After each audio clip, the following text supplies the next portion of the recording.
નમસ્કાર મિત્રો આજે તમારી સમક્ષ એવો ઉપાય રાખવા જઈ રહ્યો છું। ઉંબરાની પૂજા કઈ રીતે કરવાથી આપના ઘરની અંદર માં લક્ષ્મીનો વધારો થાય, આપના દરેક વિવાદોનો અંત આવે, આપણા ઘરની અંદર સુખ શાંતિની પ્રાપ્તિ થાય। આજે એવો સુંદર મજાનો ઉંબરાની પૂજા, દ્વારની પૂજા કઈ રીતે કરવી, વિશેષ ઉપાય તમારી સમક્ષ મૂકવા જઈ રહ્યો છું, અને ખાસ કરીને મારા બહેનો માટે। મિત્રો, આપણા શાસ્ત્રમાં લખ્યું છે કે આપણા ઘરની સ્ત્રી લક્ષ્મીનું રૂપ છે, અને એ લક્ષ્મી જ્યારે આપણા ઘરમાં આવે ત્યારે આપણા ઘરની અંદર અભિવૃદ્ધિ વધી જાય છે। એટલે જ આપણે લગ્ન પહેલા લક્ષ્મીજીના પગલાં કરાવીએ। આપણે કે અમારા ઘરે અમારા દીકરાની વહુ આવી, અમે કંકુ પગલાં કરાવીએ છીએ। શા માટે? કંકુ પગલામાં એ લક્ષ્મીનું રૂપ આવે છે। તો આ તમારા ઘરના જે પણ બહેનો હોય, આ સુંદર મજાનો ઉપાય પ્રતિ દિવસે કરશે, આપના ઘરના દરેક મનોકામના જરૂર પૂર્ણ થશે। પણ આ ઉપાય વિશ્વાસ અને શ્રદ્ધાથી કરવાનો છે, વિશેષ ઉપાય છે। આપણે આપણા દ્વારની પૂજા કરતા હોય છે, પણ એ પૂજા કઈ રીતે કરવાની છે, એના નિયમો શું છે, એ વિશેષ ઉપાય તમારી સમક્ષ મૂકવા જઈ રહ્યો છું।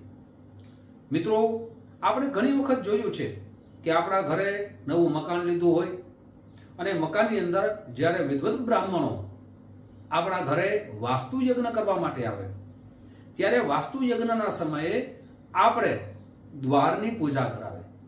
આ દ્વારના સ્થાનમાં કયા કયા દેવતાઓ છે?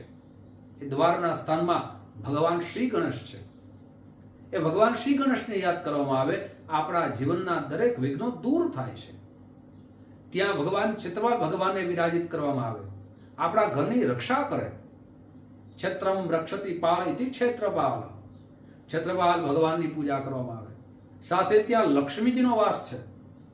સાથે આપણા શાસ્ત્રમાં ભગવાન નરહરિએ જ્યાં ઉમરો કહે છે ત્યાં જ ભગવાનનું પ્રાગટ્ય થયું, એટલે કે નરહરિ ભગવાનનું આપણે પૂજા કરીએ છીએ। શા માટે? દરેક પ્રકારના નકારાત્મક ઉર્જા, નકારાત્મક વિચારો અને નકારાત્મક માણસો આપણા ઘરમાં પ્રવેશ જ ન કરી શકે। જેના ઘરમાં લક્ષ્મીનો વધારો થયો હોય તો એ દરેક સત્કર્મ પણ કરી શકે છે। એટલે ઉંબરાની પૂજા આપણા શાસ્ત્રમાં વિશેષ બતાવી છે। આપણા ધર્મશાસ્ત્રમાં તો પહેલા સ્નાનાદિ કર્મ કરી, સાથે ઉંબરાની પૂજા કરી, આપણા ઈષ્ટદેવ, આપણા કુલદેવની પૂજા કરી, અને આપણા ઘરની સમક્ષ દરેક દિવસે આપણે રંગોળી કરવામાં આવતી। જે વ્યક્તિઓ આગમન કરે ને, એનું મન પ્રફુલ્લિત થઈ જાય। એ આવે, એના વિચારો લઈને આવે, એ અતિથિ બનીને આવે, આપણે એની પૂજા કરીએ, આપણે માન સન્માન આપીએ, અને જેમ ભગવાનની પૂજા કરીએ છીએ એને વિશેષ દરેક પ્રકારના આપણે આગતા સ્વાગતા કરીએ। આ રીતે આપણે પેલા જીવનની અંદર વ્યતીત કરતા હતા। પણ આજે આપણે જોયું છે ને, અને આપણે જોઈએ પણ છે, અનુભવ પણ કરીએ છીએ કે આપણે સંસ્કૃતિ પ્રમાણે ચાલતા નથી, આપણા વેદ શાસ્ત્ર પ્રમાણે ચાલતા નથી। જે શોર્ટકટ છે ને એને અપનાવવા લાગ્યા છે।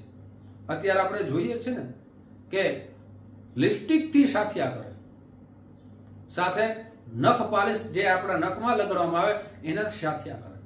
શું આપણી સંસ્કૃતિ છે?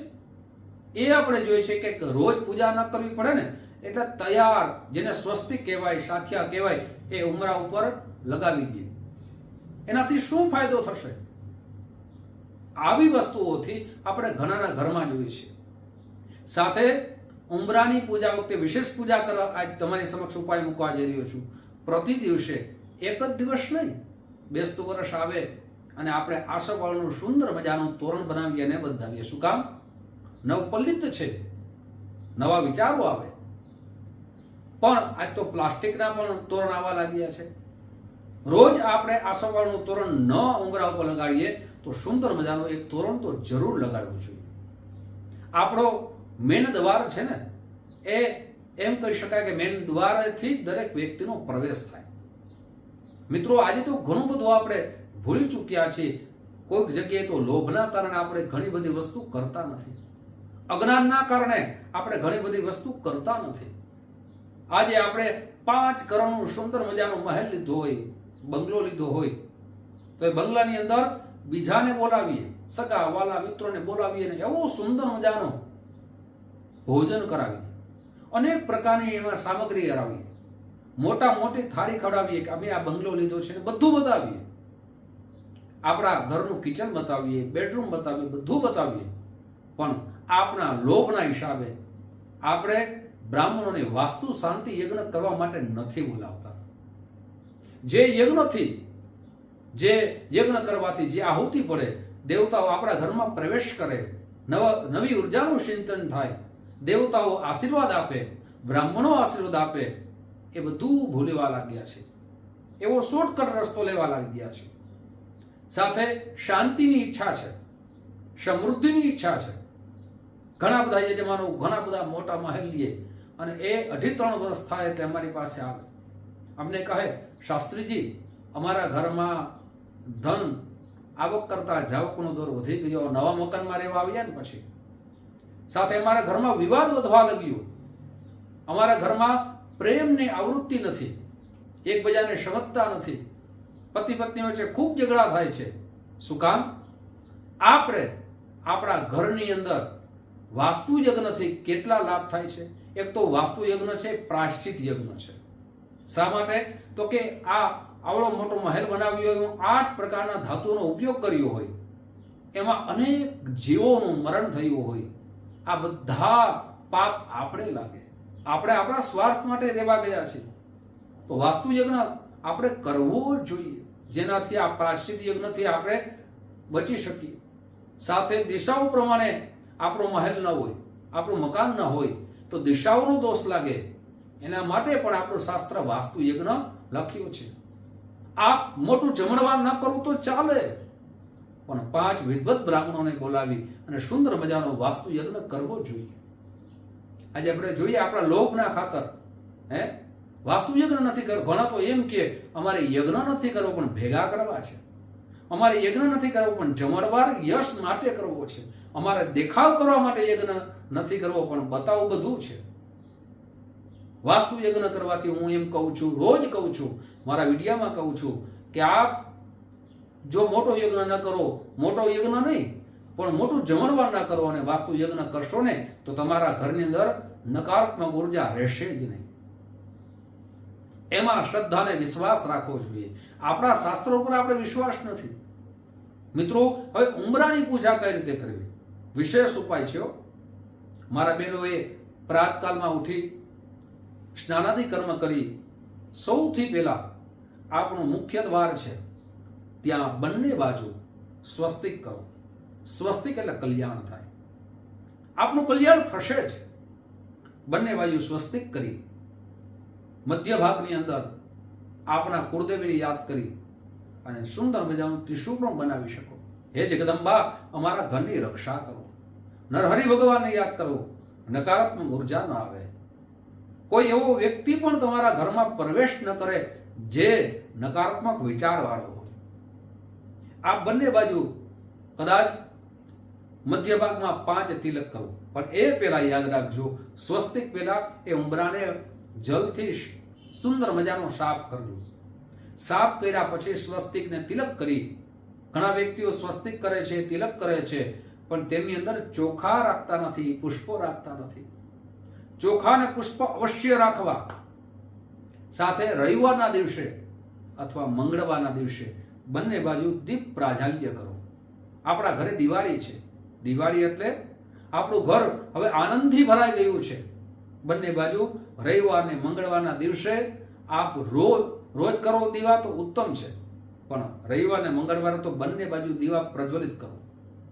સાથે આપ પ્રવેશ કરતા પહેલા આપના કુળદેવીને યાદ કરો. હે જગદંબા, હે કુળદેવી, આપની કૃપા છે તો આવા મોટા મહેલમાં હું રહું છું, મારું રક્ષણ કરનારી બનજે. આવું યાદ કરી અને આપના ઘરમાં પ્રવેશ કરો. અને પ્રવેશ કર્યા પછી સૌથી પહેલા આપના કુળદેવીની પૂજા કરવી. કુળદેવીની પૂજા વગર કોઈનું કલ્યાણ શક્ય જ નથી. કુળદેવીની વધારે માળા થાય તો વિશેષ છે, પણ 2 માળા તો અવશ્ય કરવી. આપણા ધર્મશાસ્ત્રમાં 5 દેવની પૂજા છે, પંચાયત દેવતાઓની પૂજા છે. એ પંચાયત દેવતાની પૂજા કરો. રોજ સૂર્ય ભગવાનને જલ ચડાવો. માં તુલસીને જલ ચડાવો, માં તુલસી પાસે એક દીપ અવશ્ય પ્રજ્વલિત કરીને માં તુલસીને ભગવાન શાલિગ્રામ ભગવાનને યાદ કરો.